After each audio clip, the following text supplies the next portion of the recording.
Alors que plusieurs pays africains s'éloignent de leurs anciens colonisateurs, le Maroc adopte une approche différente.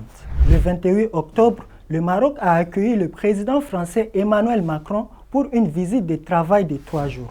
Au cours de cette visite, un accord de plus de 10 milliards de dollars a été signé entre les deux pays, ouvrant la voie à des investissements accrus d'entreprises françaises comme Total Energy et Alstom, notamment dans l'exploitation des ressources marocaines. Fait notable, cette visite intervient 3 mois après que la France a officiellement reconnu la souveraineté du Maroc sur le Sahara occidental, un territoire que les Nations Unies considèrent depuis 1963 comme non autonome et pour lequel elles appellent à un référendum afin de déterminer son statut final. D'ailleurs, la France a mis à jour la carte du Maroc sur le site du ministère des Affaires étrangères, incluant le Sahara occidental sous souveraineté marocaine à la suite de cette rencontre symbolique.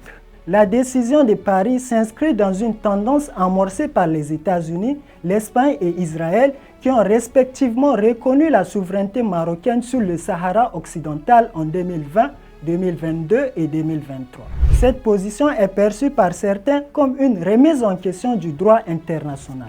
Selon plusieurs analyses, le soutien de Macron au plan marocain pour le Sahara occidental pourrait accroître les tensions entre le Maroc et l'Algérie. Historiquement, l'Algérie a été un fervent défenseur du droit à l'autodétermination du peuple sahraoui et sa politique étrangère est également claire en ce qui concerne le soutien à la cause palestinienne. Le Maroc, en revanche, a choisi de normaliser ses relations avec Israël, une démarche à laquelle l'Algérie s'oppose fermement. Ces reconnaissances successives de la souveraineté marocaine par la France, Israël et les États-Unis sont largement perçues comme une récompense pour la normalisation des relations entre le Maroc et Israël en 2020.